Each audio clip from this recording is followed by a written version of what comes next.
G'day mates, we have chapter 4 and with it a whole bunch of new changes, and I want to answer your guys' questions. What are these new augments? How do they work? Which ones are the best ones? How do I unlock more of them? I also want to talk about what's the best loadout, which shotgun should you be using, should you use the new assault rifle, and I of course want to break down the new map. We have some crazy new POIs and we have some areas of the map that are way stronger than others, and I don't think a lot of people are talking about it yet. So it's a brand new chapter, a lot to cover. Let's just jump into it. One of the biggest and most important changes of chapter 4 are the augments, and it's the one that I'm seeing has people the most confused, and it's really simple when someone explains it properly. So the augments are essentially perks. At set intervals throughout the game, you'll notice on the right side of your screen it's going to come up where you can select the augment. You're going to have a choice between two different options, or you can spend gold to re-roll it and get new options. Now, some of these are absurdly broken. You have some that are like glider redeploy. You can spawn in a chug cannon. Like, some of them are ridiculous. You're probably wondering, why do my augments always suck? It's because as you play, you unlock more of them. Once you unlock them, they have a much higher chance of coming through that rotation. You only have a very small chance of getting new augments each time. But as far as unlocking the new ones, it's just luck and time spent on the game. The more times you get augments, so the more games you play, the longer you survive, the more chance you have unlocking new ones. From what I can see, doing challenges, exploring the map, getting kills, getting wins, nothing unlocks the augments. It's just luck. I was playing trios with Clicks and Muzz for most of the launch stream. We were playing for about 3-4 hours together. They were doing nothing different to me, and they were unlocking all of the coolest augments, and I was stuck with just the basic, like, pistol does a bit more damage, you can have a faster reload, like, and they're walking around with glider redeploy and chug cannons. Like, it sucked, but you do get them over time. Now, I will give a specific kind of mention to controller here. Unfortunately, as far as binds goes, there's not a lot of options for controller right now. I know you guys are already running out of buttons to use on controller. This augment bind, unfortunately, is usually going to take some kind of, you can only do certain options, so you can't mark and do augments at the same time. So some of you guys have to sacrifice your mark binds. I know it sucks. A lot of people are complaining to Epic. I'm sure they'll fix something soon. Also, if you're trying to change the keybind to actually be able to access the augments on controller and you're freaking out because it's not there, apparently you have to be in the lobby in the settings to do it. You can't do it while you're already in game. You can only do that on mouse and keyboard. I'm sorry. And I know you're probably thinking, are augments in competitive? Yes, they are. There is a list of some of the augments that aren't in competitive. They haven't got all of them in, but these are going to be absurdly strong. And with the divisional cups this weekend, I'm going to make another video probably tomorrow talking about the competitive format. You're going to want to unlock these really quickly, because if you're not getting good augments, you're at a huge disadvantage.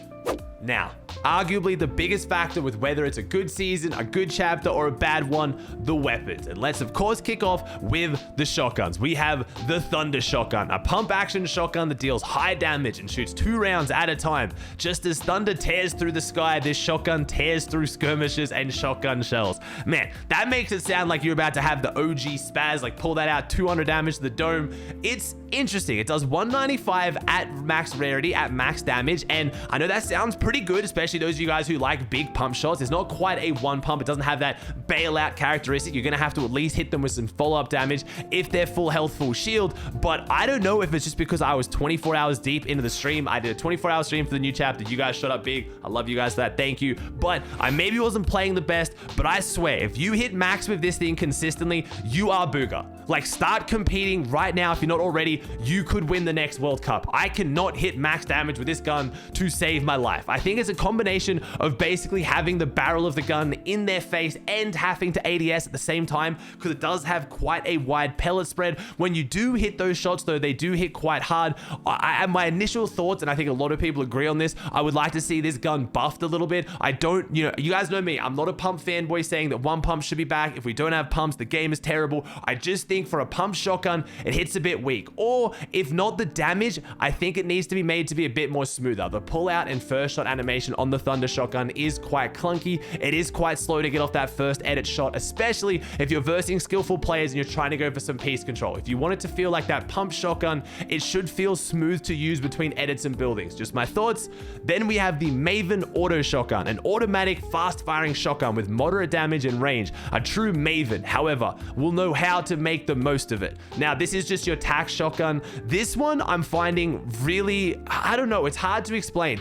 It doesn't doesn't hit as hard as the tac shotgun. Again, as far as I'm finding, maybe I'm just not hitting my shots properly, but the main thing I loved about the tac shotgun was its ability to do damage to walls for piece control. When I was versing someone with a pump, the advantage I had was I could do more than a pickaxe damage to a wall to take it, piece them up, and then jump in and go crazy. Right now with the Maven, I'm just finding it's a little bit awkwardly in the middle. It doesn't shoot super fast like a tac, it shoots a little bit slower, but it doesn't deal enough hard damage like the pump action, so I'm finding myself not really running the Maven too much, but maybe I'm just playing too passive with it. I know to get the best effect out of a lot of these styles of shotguns, you really do have to get in the box and just start hitting your shots, which sometimes can be a little bit, not scary, but it's a play style I'm not used to. With chapter 3, most of the time when I jump in someone's box, I'm doing it with an SMG, not with a shotgun that shoots fast at least, so we'll see how that one goes. Between the two though, I am preferring the Thunder shotgun at the moment, but I have a feeling both these shotguns will probably be buffed in the future. I think they're a little on the weak side right now for me personally.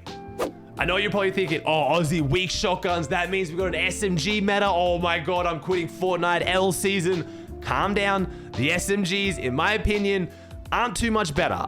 I would say this is the highest time to kill we've ever had in Fortnite. It takes the longest time I think I've ever had to kill an opponent in Fortnite, basically ever. And I don't know if I'm just feeling that. Let me know in the comments down below. I just feel like the fights are a lot slower, and I'm not even saying this is a bad thing. You just don't do as much damage to a lot of the weapons. We now have the twin mag SMG. 2 are better than 1. This automatic fast firing SMG has a double-sided magazine for an extra fast reload. Now, it only has a clip size of 20. This is basically a reskinned rapid fire. It has a slightly different usage to the rapid fire. It has like the dual mag, so you reload the second clip faster, but it doesn't do a lot of damage to structures at all. It's got a really small clip size, so it's not like the combat or the stinger where you can use it to like spray through someone's walls and then keep spraying. If you do get close to them and you barrel stuff them and you get a whole clip into their brain, it's gonna do a lot of damage, but I really don't see being like an SMG meta. Even though the shotguns don't do a lot of damage, the SMG doesn't really either. What I have my eyes on actually is the tactical pistol.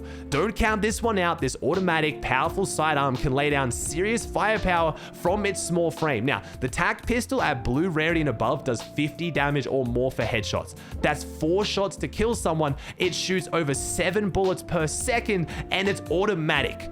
This is your SMG. If you're going to get in someone's face and you're going to hit a clip into them to do big damage, the tactical pistol is where it's at. And you can single tap fire it for long range damage as well. So I have found so far the most success for me in chapter 4 is actually running the pump shotgun with the tactical pistol as my AR and my follow-up. Obviously, it has a pretty small clip size, but as we just talked about with the augment, you can actually get the augment that increases the clip size, and it goes from 16 to 22, which is a lot more bullets. And you can also get the one that increases the reload time of the pistol. If you combine these two, this is a very, very lethal weapon. My biggest pro tip of chapter 4 right now might be, if you're not finding the ARs up to scratch, and I'll talk about them in a second, maybe try out the pistol. It's stronger than I think a lot of people realize.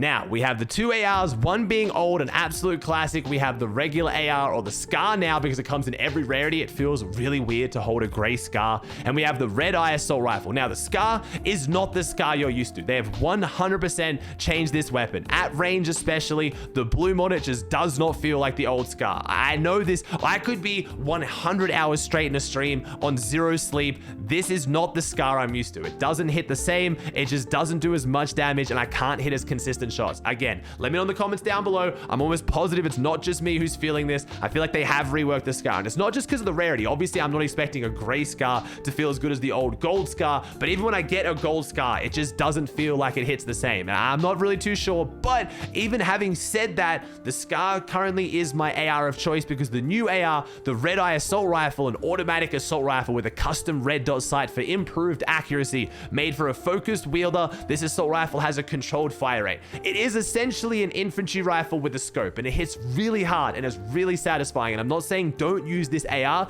The only problem is because I'm maining the pump shotgun, quite often my loadout is, like I said, either a pistol or a SCAR, the pump shotgun, the hammer for mobility, or the bow, or one of the other utility items, and then 2 meds. If I'm currently running the red eye assault rifle, so imagine red eye assault rifle, pump, hammer, 2 meds, I have no real spray weapon. I have no way to break walls. I have no way to keep pressure down after I hit them hard. hard. As far as Storm Surge goes competitively, or if you like just sitting back at distance, the red eye assault rifle is actually really satisfying, hits really hard, and is very easy to hit your shots. It's got a red dot and it's shooting like an infantry rifle. It is overall a strong AR. It just, unless they buff the auto shotgun so I can run the red eye assault rifle and the Maven, I'm not really going to touch it too much. It kind of falls into that infantry range where unless you're in the absolute GOAT, you don't usually run infantry and pump shotgun. You got to really have confidence in your aim at that point. Now, as far as utility items go, we have the new Shockwave Hammer. You've probably seen this thing. If you play a single game, you've either picked it up or versed it. You can bounce around like shockwaves. You can slam the hammer into people's walls. I've noticed that this is going to be insanely strong as more people get more comfortable using it, because you can actually switch to weapons or build binds and get out of the animation. So if you're finding you go to use the hammer and you miss and you're just stuck standing in front of them, you don't have to. You can just switch weapons or pull out your build binds. The other thing though, I think as people get better, they're going to learn how to actually counter the hammer. For example, I've learned very quickly, if you're landing on builds from above, it doesn't seem to do anywhere near as much damage to the structures from above. If anything, it just breaks a cone and that's it. Where if you land like right before their wall, everything explodes, they go flying. Like, there is going to be some kind of a skill ceiling to it. It's really, really fun for mobility. When I try to use it to engage fights and do damage with it, outside of just really unaware opponents, if I'm versing someone solid, I almost always get punished for it, but it's a bit of fun. It's a cool concept. The animation on the jump of it is just really, really clean. I don't know whether this will last in competitive. Right now, it currently is in competitive, but I have a very, very strong feeling it will be vaulted from competitive, which I don't know how that'll go. I want some fun things staying competitive, but it's going to be really, really hard to balance an item like this, especially in duos as the competitive game mode again this season. Again, I'm going to make a video soon talking about the whole competitive blog post.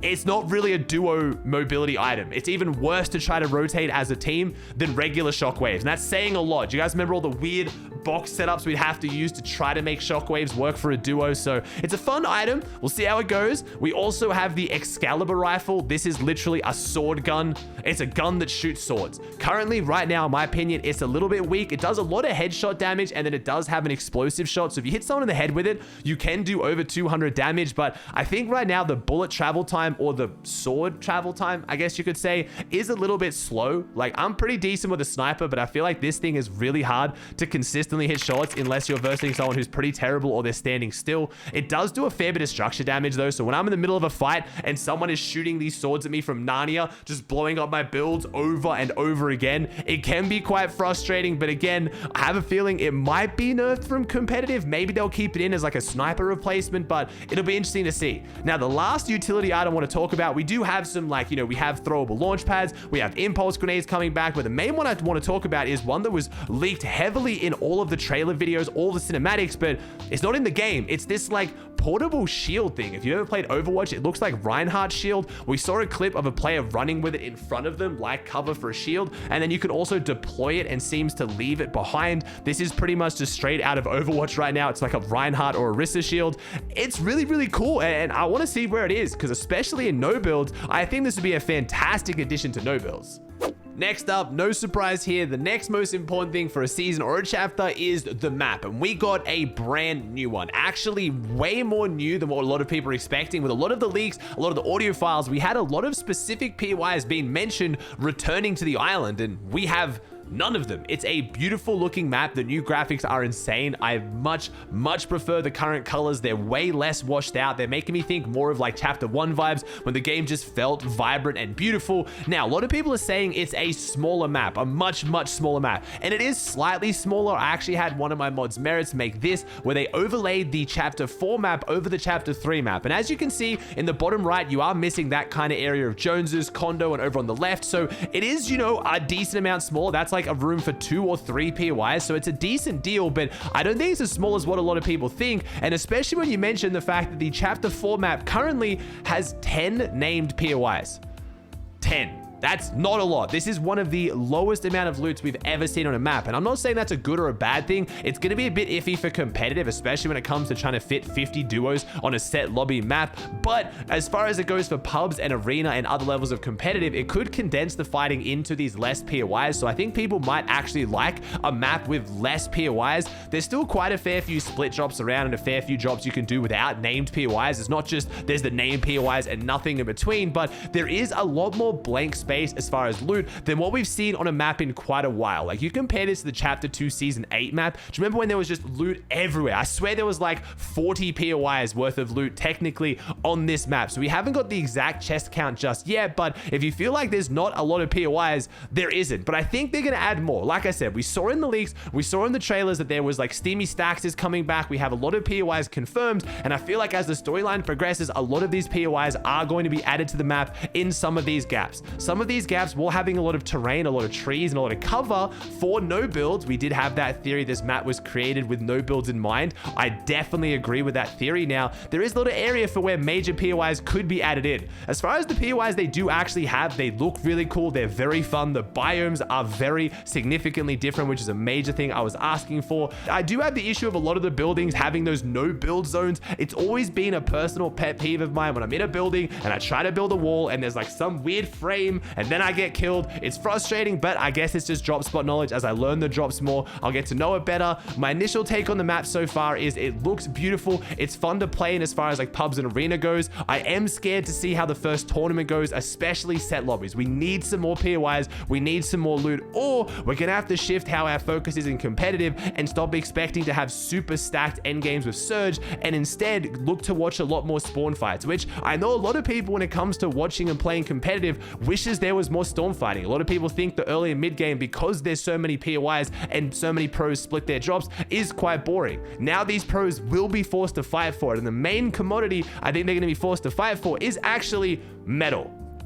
Never thought I'd say this. If you can find a POI where you and your duo is walking out with max metal, you have found the god drop. I don't care if you have 4 chests between you. There is like 2 POIs on the entire map right now that can get metal. And the next one I'm going to talk about is just material in general. Wood farming is still the same as usual. There's trees everywhere. You get a lot of it. It feels like a lot of the bricks around the map should give you way more brick than they do. And I think it's actually a bug. The 300 and 400 brick stones health stones actually give you as much brick as the 900 HP stones. So I think this might just be a glitch. I'm pretty sure Epic could just easily update this, but there is just no metal on the map. It's not like the things that you hit for metal don't give you a lot. There is just no metal on this map. They're gonna have to add something, whether it be like going back to Chapter 1 and adding vehicles you can't drive, you can farm. But as far as competitive goes, I'm all for maybe having a map where people fight each other more often early game for POIs, but I think only having pretty much 2 material to go off and then having to farm metal by getting kills and getting siphon probably isn't going to be the best, but I guess we'll see. They brought back the hot drop mechanic, which I've always been a big fan of. The fact that you'll go into the game and there'll be named POIs that are yellow. If you go there, they do have the little hotspot flying drones that give you a whole bunch of extra loot. They have these capture points where if you now sit on a POI in the flag, you will capture it. It'll give you extra loot. It'll mark all the enemies and all the chests in the area. We do have some new meds as well. They said no healing items nearby. Seek sky jellies, and they're exactly what you expect. They're like floating jellyfish in the sky that give you health and shield. They are kind of cool for just extra meds that are floating around the map. I like these as an addition. We now have the slap berries and the slap juice. Now, this isn't like a pepper. You eat them and it makes your sprint bar not go down, so you can just sprint infinitely. These are going to be very, very strong for competitive. You can eat them while running as well, which I don't think a lot of people realize, but eating one of these and then having basically 1 minute of just infinite sprinting during rotating zones is basically the same as having multiple peppers back in previous chapters and previous seasons before sprinting was in the game. So I think these are a very, very underrated addition to the game. As far as vehicles goes, we do now have the motorcycles being added to the game, and we also have regular vehicles back. We have chonker tires and the cow catchers. It looks like all the vehicles are vaulted in competitive, which kind of was to be expected with all the issues we had with vehicles in the past. I would still love to see some kind of, even if it's in the storyline where Epic adds vehicles, but they just turn off on 5th zone. But it looks like we aren't going to have vehicles either way. Epic just does not want them in competitive. Last but not least, we got a whole bunch of changes to the way graphics work in the game. We got all new render modes, and one of the biggest complaints I'm hearing about Chapter 4 is my frames are terrible. What are the best settings? If you guys are struggling with that, let me know in the comments down below. Like I said, I will do that video in the next couple days. I'm just deciding whether I'll do this video before I break down the competitive blog post, and depending on how many people need that info is depending on which one I'll do first. All right, guys, I hope you enjoyed the video. If you did, please chuck a like on it, subscribe to the channel if you haven't, and I'll see you in the next one.